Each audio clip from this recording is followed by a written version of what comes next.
नमस्कार, स्वागत बा आप सभी दर्शक लोगन के। तई खबर बा भोजपुरी के गायिका और एक्ट्रेस अक्षरा सिंह जी के बारे में, जिनकर एगो गाना रिलीज भइल बा। उनकर channel Akshara Singh YouTube channel पर जोना गाना के करीब 3,80,000 दर्शक लोग देख चुकल बड़े।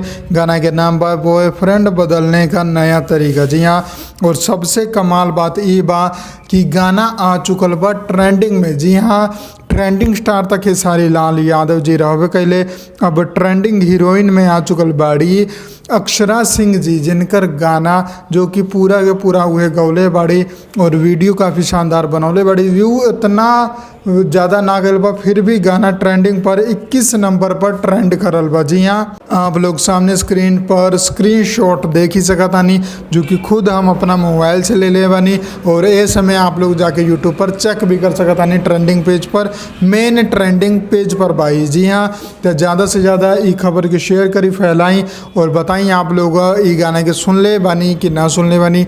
ना सुन ले बानी तो जाके सुनी, अगर सुन ले बानी तो कमेंट में बताइए आप लोगों के गाना कैसा लागल। हमनी के वीडियो पसंद आयल बा तो लाइक करके चैनल के सब्सक्राइब कर देम और बेल आइकन दबा के ऑल नोटिफिकेशन ऑन कर देम। हम मिलम आप लोगन के अगला वीडियो में, तब तक खातिर जय हिंद, जय भोजपुरी, प्रणाम।